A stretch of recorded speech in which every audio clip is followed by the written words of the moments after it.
how do you keep yourself focused in the right direction when things are not going as you want them to? You just keep going. You just keep doing what you do. You believe in what you're doing. You believe in yourself, and markets are cyclical. So even though it may not be great now, it's going to be great someday. So we've seen it go down, it comes back. We see it go down, it comes back. So that's just the nature of the market. The market takes care of itself. It is what it is. At the end of the day, it's real estate. So it's a real property. And if you focus on the core assets that people need, housing, healthcare, education, and professional services that cannot work out of their house, if you focus on owning those types of assets and developing those type of assets, and or assets that money is no object, then, you're relatively safe. But, when things are going bad, whatever, stuff happens, right? Some days are good, some days are bad, some projects are up, some are down. You just keep plugging and you just keep rolling. It's like the old story about Babe Ruth. He holds the strikeout record. Nobody talks about that. They talk about his home run record and they talk about his illustrious career, but he also holds the strikeout record. So, if Babe Ruth would have quit every time he struck out, there would be no Babe Ruth, right? So as a developer, you're going to face challenges. You're going to have unforeseen things happen. And to me, that's what excites me, because where there's a problem, there's an opportunity. Where there's challenge and stress and test is where you grow, and it's how you learn, and it's how you become more wise. And then, ultimately you can use that wisdom for the benefit of others in the community around you. I want to point this out for all the listeners, because this is really great. And I'm really excited that this just happened. So what we're hearing right now is the mindset of a developer. Greg is telling us that when he goes into a project, he expects things to go wrong. He is prepared for that to happen. And when it does go wrong, he says, this is exactly what I expected would happen.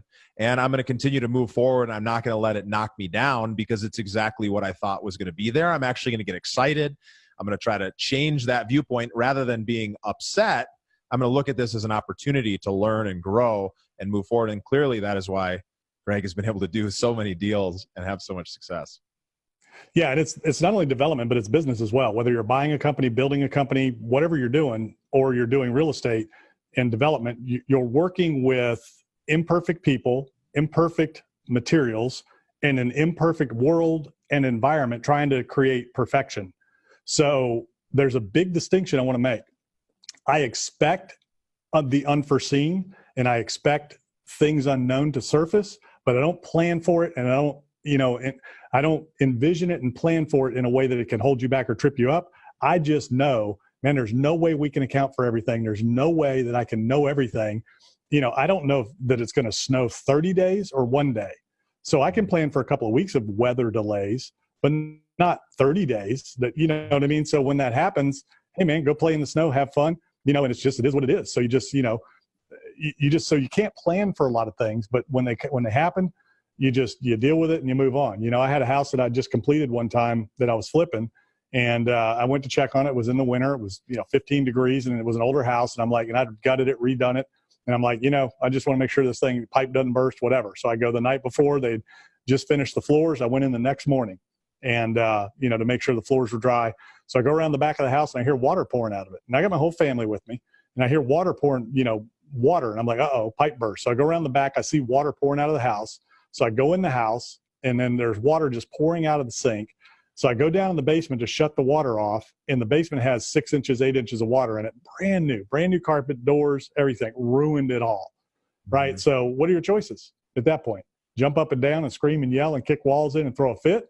Or do you turn the water off, get on the horn, call your superintendent, say, hey man, we got a problem. Need to get, ServPro out here immediately, get this place dried out, turn it around. And, it happens. So you can't account for it. But I knew it was cold. I knew there was a chance. So I stopped by to check on the house, and thank goodness I did, because who knows what more damage it would have done had I not caught it when I caught it. So you went into action mode. You didn't let it trip you up from the beginning, but you went into action mode and solved the problem when it happened. You didn't beat yourself up over it. No, and the big example was for the kids, right? Because it was $10,000 it cost to fix that, and just totally out. Insurance didn't cover it. It was just 10 grand gone. And, so the kids were like, man, aren't you mad? Aren't you this? I'm like, what am I to be mad about? The plumber didn't put the thing on right. The house flooded. What's getting mad going to do for me? How is that going to move the ball forward? How is that going to better me so that in the future, I can make sure that, this doesn't happen again. So again, you learn from the things that happen that make you better the next time.